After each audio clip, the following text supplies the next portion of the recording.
Hello everyone, welcome to another video, another Zoom video in fact, and this time I have Paul Regan, who is a regular on this channel. In fact, you might have seen the video we did earlier with Paul and Charm talking about exposure in magic and what the points were. Now, Paul actually took the other side. In fact, Paul, I'll let you speak about that. So you took the side that you were against. I took the pro-exposure side. Pro-exposure side, yeah. Yeah. Yes. And Paul wanted to come back and clear a few points about that. So, Paul, why did you decide to come back and talk about these things? Well, I asked you if we could do a kind of a follow-up because I think Charm had the points he wanted to put across, which was brilliant. But by doing that, he didn't really challenge the points that I was putting across. Yeah. And I noticed in the comments section of that YouTube thing, a lot of people saying, "Oh yeah, Paul's got a point there. Paul's kind of got a point," and that worried me because that wasn't really your point. Yeah. Well, I don't mind. I'll play devil's advocate no matter what. But I'm used to debate. Yeah. Used to debating. Yeah. I've debated a lot in previous lives, and because I thought my points actually weren't that strong. I thought they might be challenged a bit more. So, so I thought that we could talk about some of those points that I made. Sure. Maybe some of the points that are in the YouTube that are in the comments as well. So let's start with the first point, which is freedom of speech. That I'm a bit of a freedom of speech kind of guy. To simply say you shouldn't say or do X if no one's being hurt is also quite questionable. Okay, so now that you've seen the video, Paul, what do you think of that? Now, I love freedom of speech. I used to work for Amnesty International UK. We believe in the Universal Declaration of Human Rights. Freedom of speech is really, really important. So there is an issue saying, oh, you can't say something just bluntly. However, I'm not a freedom of speech absolutist. I don't believe it's okay to walk around and say that person over there has committed a crime if they haven't. You can't do that, clearly. Yeah. That person over there should be killed because of the color of their skin. No, we can't say these things. Yeah. And so whilst freedom of speech is important, so is other freedoms we enjoy, other rights we enjoy. I have the right and you have the right to make money in this country. Okay. Yeah. Yeah. And if by one person enjoying their freedom of speech by exposing magic, that denies somebody else their right to make money, you can't say I have the right to freedom of speech if it denies someone else their right to make money. So the second it starts impacting on someone else's money, then you've got to start weighing these things up. So yeah, I'm all about freedom of speech, but that doesn't mean you can say anything you want. That doesn't mean you have the right to mess up other people's lives by what you're doing, by what you're saying. That's not the way that works. Yeah. Well, Okay, I mean, cool. what do you think about that? No, I think I agree with you. I'm going to pretty much agree with you at most of these points because you're absolutely right about this thing. Why can't it be like that always, Brendan? Yeah, I know. So let's move on to the next point, which was the Penn and Teller discussion. So, Paul, go ahead. I had a really good conversation when I was in the UK with Teller, from Penn and Teller. Now, they're not allowed to join the Magic Circle because of exposure. I love Penn and Teller. And I think, I can't remember, one of the guys, I think it might have been Chris Morningstar, on your comments said, I was waiting till you get into Penn and Teller. Now, Penn and Teller have exposed magic in a few different ways. Famously, they've got their blast-off routine with the plastic boxes and I've seen that, screw underneath. And also, they've done the cups and balls with clear plastic cups. And the one that actually I really remember is they did a handkerchief vanish, and they had the whole audience were given the information necessary to the handkerchief vanish. Or the props. Yeah, exactly. Now, I don't have an issue with those, and I'll tell you why. In one by one, that lift-off routine, that's not a trick that anyone else does. They came up with that, and actually, they're not revealing a secret because there aren't other magicians who are doing that. That's pretty much theirs. So they're not revealing anything. But what is something they've done? So fair enough. The handkerchief thing. I'm not going to say it because we are, but the way that's done, is it's a fairly open secret. What the method used, you can buy it anywhere so from. Is that right though? just because people No, are selling this I in think magic? it is because actually, there are magicians. I am fooled by that method in lots of different ways. Okay. You Yeah, I burnish a agree with you. handkerchief like that, Yeah. I'm going to know how you do Yeah. it. Yeah. But that thing will still fool me. And actually, by reinforcing the idea that the only thing you can do with that is handkerchief, actually strengthens these other messages, these other ways of using it, especially to lay people. Okay. It's actually a massive one-ahead principle, because all you're doing is reinforcing in people's heads that's how you make a handkerchief vanish. Okay. When actually it's used in many creative ways that absolutely stump me. Yeah.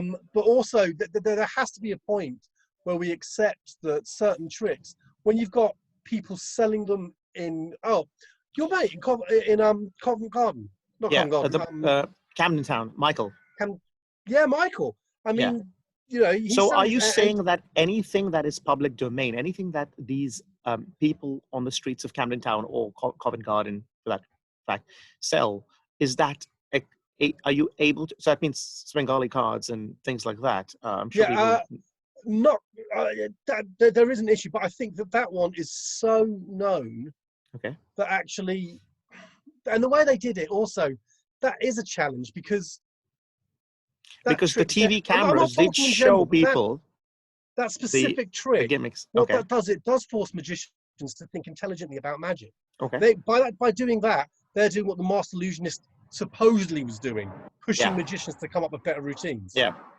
I think he just did it for the money, but then again, I agree. excuse. But the reason he gave was that he was challenging magicians to come up with ideas. And also the reason he gave, I just want to say, was I read the podcast, I listened to the podcast, and he did mention that a lot of countries in like Indonesia or some of the third world countries were killing people and burning them because they thought it was witchcraft at that point, and he wanted to show people what that's the excuse. Then he should have done the kind of tricks I'm doing. Anyway, okay. What I think is, no, it was good TV.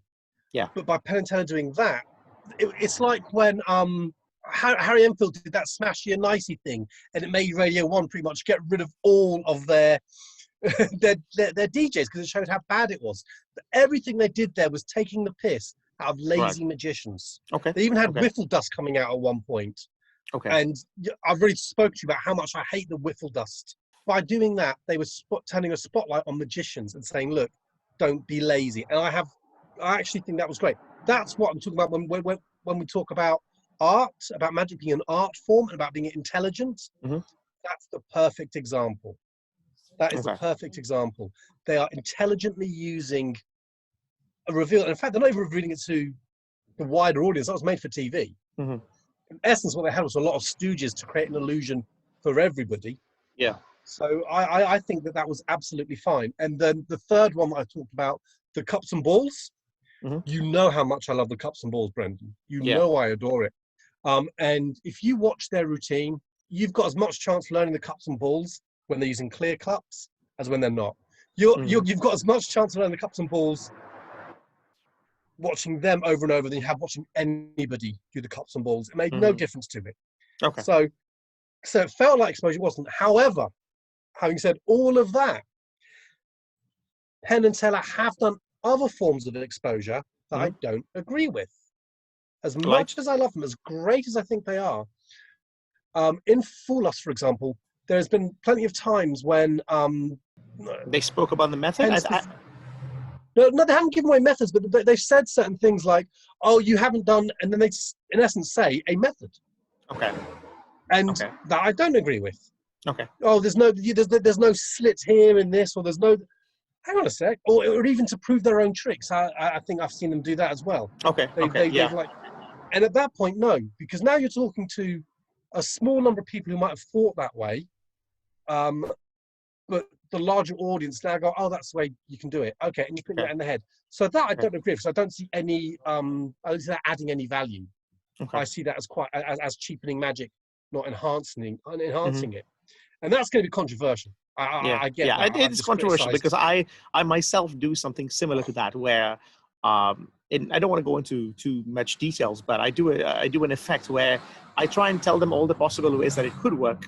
Yeah, and then they have to. They just decide. Something we didn't talk about. This is what I say you do. Now there is a line. Di Vernon, and if you don't know who Di Vernon is, pause, Yeah. Google, Yeah. because you should. Yeah. His cups and balls routine, in it, he reveals a move called the French drop. Okay. Okay. The instructions are literally to do a bad French drop, and that's how it's written. I don't mind that. I have no issue with that, because he doesn't actually use it there. Now, one of the people left one of the comments on the last video, a guy called Crooked Hands, spoke about a method. Not necessarily, even if you know a method, you might not spot it. And Di Vernon's use of it, talking about the French drop in the cups and balls, is a great example of giving the audience a little bit of knowledge that makes it harder for them to know what you're doing. Okay. It makes it harder for them to understand what's happening, which is exactly what Penn and Teller do, I think, with the handkerchief drop, which is exactly what you do in your routine. You give the audience enough information to make it dangerous, because they suddenly think they can follow you, and then they are blasted. Yeah. So I don't see that kind of thing as an issue. So Di Vernon's an issue. But what they do with certain things, just saying that, no, that isn't right, I don't think. Okay, so yeah, let's talk about the comments. So we've got Crooked Hands. Hopefully it's going to be appearing on the screen right now. I'm going to get to the bit I want to talk about. If it wasn't for YouTube, Shim Lim would have never gotten into magic. Even though a person knows how a trick is done, the professional magician can still fool them with his sleight of hand skills. Besides, magic has been around for a few thousand years, so it's never going to die. He's got a point there. See, these are all quite good points, but we don't know. I don't know what video Shim Lim was watching to get him into YouTube, to get him into magic. I don't know if he was watching performances or how to do stuff. I'd be. But when you watch Shim Lim, he's not a casual Google something to. No, work I out think how what it's he's done. trying to say was how he got into magic. So not like I was part of the YouTube generation, because I started magic about 10 years ago. That's when YouTube had just come in. And the only way that I could learn pretty much was like watching stuff on YouTube. And yes, there were some of the videos that were really how you describe crotch kind of magic, where some kid on YouTube is trying to explain how a thing is done. But that sort of, it did give me ideas and got me into magic. But then later I realized that's not what I want my magic to be and how I want my character. And then later we develop. But what I think what Crooked Hands was saying in his point was that's how Shim Lim started, and that sort of he bit the bug that way, you could say. So what's your point about? See, I don't really totally disagree with what he's saying, but I want to go back to the first half of this, where I do disagree with him. At this point in age, it's hard to keep magic a secret. People who expose just to expose is done, but magic tutorials aren't too bad, which I think is what you're talking about. It's going to happen no matter what. It's going to happen no matter what. I have a big issue with that. Just because something is going to happen doesn't mean it's good. Doesn't mean we should accept it. Doesn't mean we shouldn't rile against it. So I appreciate what he's saying. There is different types of revealing. There's tutorials, there's blah, and I get that. But in the end, I think it's how it's done and what you're revealing are really what matters when we talk about exposure. You know, I think these are really important things to be careful of. Okay, I think you made that point. Should we move on to the next one? Absolutely. Okay, let's go on to the next point. Okay, so this is Bunty McCunty. So I get a lot of comments from him. So he said, I'm older than both of those guys, but when I was a kid, I could go to the library and borrow a book on magic and find out how most of the tricks are done. I know how the cups and balls are done, but I'm still fooled by skilled magicians when they do it. Well, actually, so far so good. So far so good. No. Which is true, but Shah made a really important point, which is that's study. If you're taking the effort to go to the library, get a book out, and learn magic, I know no magician who will say that is bad. There's nobody at the circle who will say you shouldn't do that. That's not exposure. That's studying magic. So I think it's really important that this is what I'm saying. When we're talking about exposure, we're not talking about that. We're not talking about the study of magic. Of course you should be able to study magic. I mean, if you're one of the very few people who actually follow my YouTube channel, you know that I've gone to the library and said, look, could you please get more magic books in? There's not enough here for people to learn what I would consider the fundamentals. So, the magic circle, one of the things that we stand for is the promotion of magic as an art. Mhm. We should Yeah. be encouraging people to study it. So Yeah. that's not what we're talking about. I think that was the Yeah. point I want to make. That's not exposure. That's magic study, and that should be applauded. I think. I'm sure you agree with that one. Actually. Yeah. Totally. Totally. Okay. Okay. Cool. That So was an let's- easy one, but I wanted to That's an, clear yeah. that one up. Also, I quite like the name. So Yeah. good name. And just for people Okay. who want to know, I do get haters on this channel. A lot of you are obviously looking at the comments and like, oh my God, you're being a YouTuber, you hardly ever get hate comments.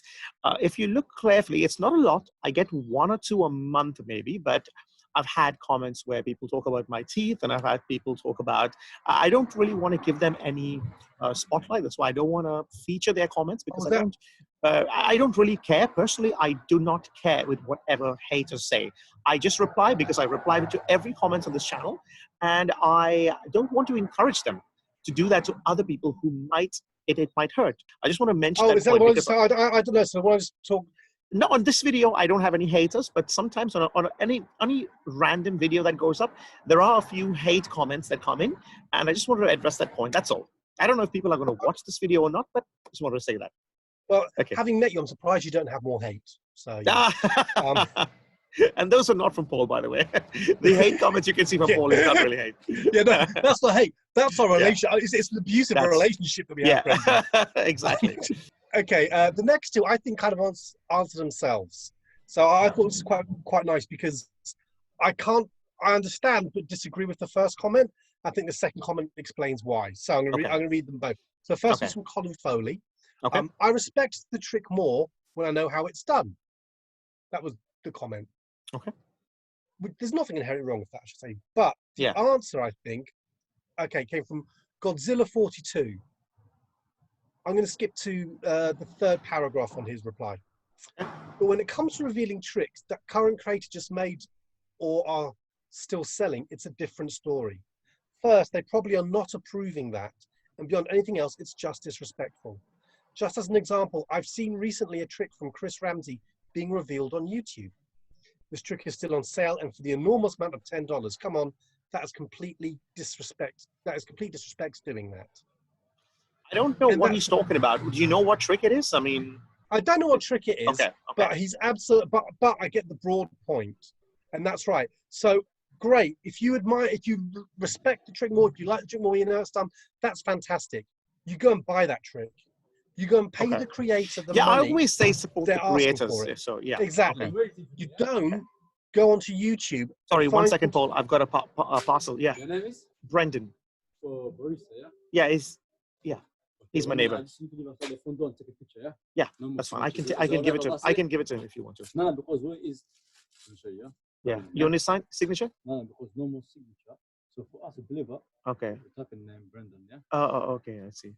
Take a picture. Yeah. You can give it to me. Take a picture of me taking it. No signature required. Okay. When we press this and that, it won't clear. Okay. So I'm gonna Take a picture. Yeah. There. Sure. Apologize, yeah? No worries. I'll take it in when I go in. Thank you. No problem. Wait for him to go, Brendan. That's fine. That's all right. Yeah. Sorry. That's all right. No problem. Thank you, sir. Okay. I should All right, say, go ahead. Yeah. Other cherry colas are available, by the way. So What was that all about? Other cherry colas? I didn't get that joke. I'm speaking cherry Pepsi Max, but you know, others are available. Cherry Pepsi Max does not endorse this channel when there's making no money from them, but he should. He should. That's not product placement. I've just got a really sore throat, so I'm just speaking. I don't think I'm big enough to have product placement on this channel. This is a very small little family that I have here on YouTube, but it's a lovely one, I must say. It is. Where were we? Oh yeah. So let's go back to the point. And that's right. If you want to know how a trick's done, if you respect the trick more when you know how it's done, that's fine. That's fantastic. But you've got to pay for that. Mm-hmm. You shouldn't just be looking up on YouTube how to do it. Yeah. You shouldn't just be Googling these things, going to YouTube, and someone who's bought the latest trick just shows you how it works. Mm-hmm. That doesn't help magic in any way. I think. Okay. Which is also going to take me to a broader point. Now, there was a continual kind of feel of, you know, if it gets people into magic, it's good. If it gets people interested in magic, it's good. That seemed to be kind of a bit of the broad justification I was seeing. Yeah. Evidence that. Evidence, I think, is important. Okay. If you're telling me that exposure gets people into magic, give me some numbers. Show me it does, because I'm not sure it does. Okay. I think that Shin Lim going on America's Got Talent got people into music. Magic. I think Izzy going on to Britain's Got Talent got young girls into magic. That's led to Magic Profile coming up, which has led to people wanting to know how it's done, which has led to exposure videos. But I don't believe, I see no evidence that exposure videos have suddenly got people interested in magic. I'm not sure there's logic there. I just want to tell you another point there. In fact, I was talking to some of my YouTube, well, I was doing a Zoom session just the other day, which you missed, obviously. And one of the questions that we were discussing, you're not well. But one of the things we were discussing was talking about how did they get into magic? And pretty much every answer was watching a performance, not a revelation of a trick, but it was seeing someone perform magic for them. So I just want to say that out there. Anyway, go ahead. Sorry. And that's absolutely right. So I think the justification, and there is quite a strong kind of, oh, well, if it gets people into magic, it's good. It doesn't. I don't see any evidence for that. If you think that's the case, you need to back that up to me now, because otherwise, no, I don't see it as a valid thing. It doesn't get people into magic. Performing magic gets people into magic. Okay. Performing it well gets people into magic. That's what inspires people. And it doesn't, I mean, live, I think a lot of the magicians that you and I know, they'll often say they remember the first live magician. And it's normally that magician at a kid's show. It's normally something as simple as a coloring book or the vanishing hanky handkerchiefs vanishing or handkerchiefs changing color in a bag. It might be something as simple as that, but that feeling of magic is what inspires them. And the idea that you get that from an exposure video, I think is laughable. So let's be clear. Okay. You addressed 2 points. Just did is actually a comment. You can put it on here. So one of the videos I sent you is interest in magic. Because I do think that interestingly it fuels an interest in magic.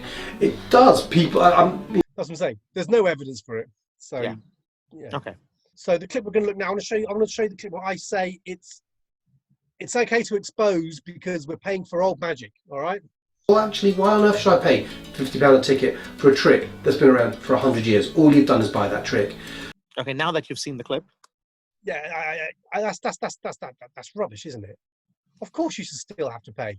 I made light of the amount of work that goes into an illusion that might be old, but if a magician's doing a good job, they put work into it anyway. Plus, they've had to pay to have that thing made. Plus, nobody turns around and says, oh, you're paying money to go to the opera? Mozart, that's the 18th century. You should get that for free. Shakespeare, are you crazy? That's been around for hundreds of years. Why would you pay that? It's a ludicrous argument. Just because it's a magic trick that's old doesn't mean you don't have to pay the performers for performing it. Doesn't mean that you should ruin it. Doesn't mean that we want to see the work that goes on behind the scenes to create great theatre. You know, so exposing these more older tricks that are still wonderful and glorious doesn't enhance them. It doesn't drive them on. It doesn't make them better. It just, it doesn't get people into magic. All it does is just cheapen the art form. It shows a disrespect to past masters of magic. It shows a disrespect to all the magicians who worked so hard, I think. That's quite an old-fashioned thing. There's an attitude now that I think kind of we see equality as, oh, everyone can learn stuff. Everyone should have access to all these things. And that is not really the tradition of magic. Brendan, who's our favourite magician in the world? Tom Whitestone. Do you think Tom Whitestone goes around telling everyone secrets? No.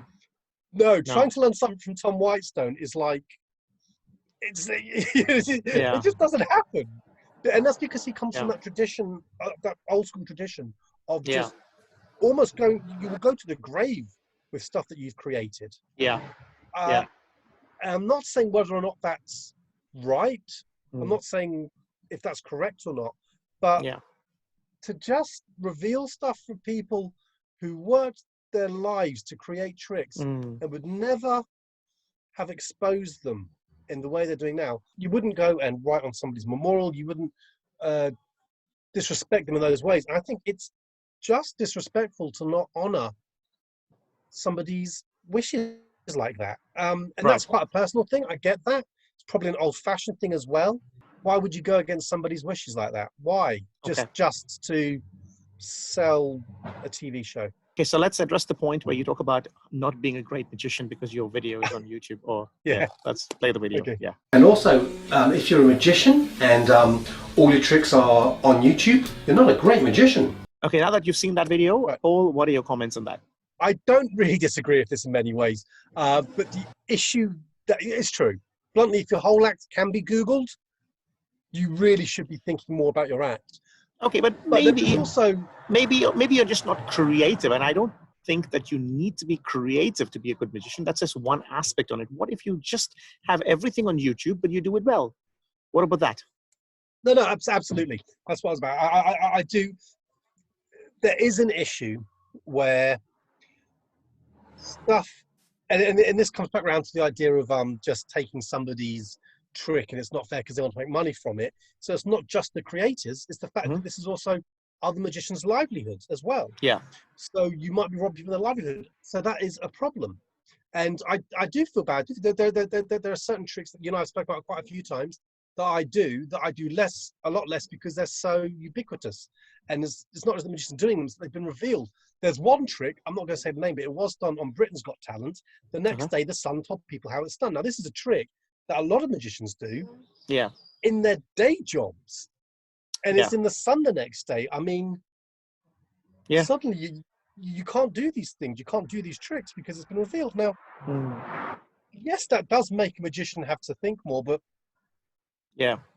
bluntly, it's hard to come up with. But if that trick is that person's signature effect, and they, like you said, they make a livelihood on that particular trick, and that's revealed on the newspapers or whatever, that must be really hard, I think. Yeah, absolutely. But to be honest, it's not even those tricks, because that should be few and far between. It's your worker tricks that I'm thinking about now. But then then kind of to play devil's advocate with myself, there is the argument that maybe a person shouldn't go on Britain Got Talent and do a trick that they know can be pretty easily revealed that a lot of magicians perform. There is an argument that maybe I'm saying there should be kind of respect and grown-upness, if you like, from the YouTube fraternity. Like, stop revealing, but also maybe magicians who are going on Britain Got Talent shouldn't be doing tricks that are really easy to reveal that magicians rely on, and a lot of magicians do. Because you're asking for trouble.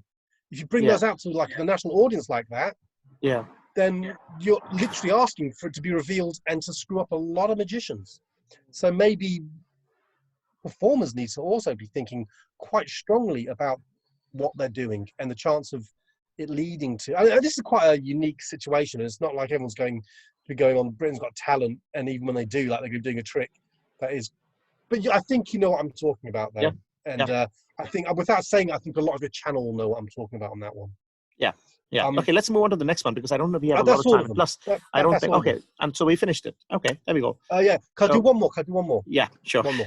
Okay. This would tie into the Penn and Teller talk, all right? Okay. I want to talk quickly about Barry and Stuart. Now, they did an Edinburgh show a good few years ago now, and it was really clever. They did a big act, a performance, and then they did another show, much smaller, where they told the audience how every trick was done. Okay. The difference being, they didn't. They every trick they did was theirs. They created everything. And did they actually told them how it's done, or is it a different method? Okay. No, they told them, but it was a different show, and you didn't have to go to both of them, so the audience could choose if they wanted to just throw the magic. But that's what I'm talking about, elevating magic as an art form. But then, wouldn't that be the same as, because people are booking tickets to that, right? So wouldn't that be the same as you saying, oh, I'm going to do my masterclass, and people come to that? So wouldn't that be the same as that? Yeah, but this is to lay people. Yeah. So This is to lay let's people. say if you want to teach, because the Magic Circle also allows you to teach people that are actually paying money. So No, they weren't teaching. It's not. There's a difference between telling the way. And okay. actually, So it's a this is difference something between you can learn as exposing well. and teaching. There's a big difference between teaching and giving a secret away. Okay. Any experienced magician will know this. Anyone who actually teaches magic or properly learn magic knows there's a massive difference between knowing how a trick's done and knowing how to perform a trick. Okay. They weren't teaching you how to perform it. They were just telling you how it was done. But that was the whole point. And that is an intellectual exercise. And that to me is wonderful. That is pushing the art form. That is really getting experimental and thinking about what's possible with magic. So that I applaud. Okay. That's great. And that's what I'm talking about. All right. So I think that's what I want to say. Okay, so I think we finished the video on that point then. So thank you, Paul, for coming back again and doing this thing with us. I hope you enjoyed watching this video. I know it's a really long video, but again, in these times, there's not much we can do apart from Zoom conversations.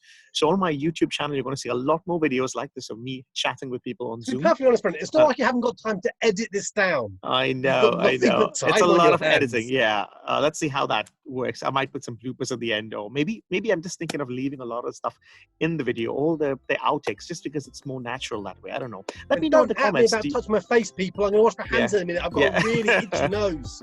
Yeah. So let me know in the comments. Do you want me to actually put all these things as bloopers, or do you want me to just leave it as a whole thing? Yeah. Let me know in the comments. Otherwise, I'll see you in 2 days. Take care, everyone. Bye bye. Wash your hands. Yeah. Wash your hands. Take care. Bye. Thanks.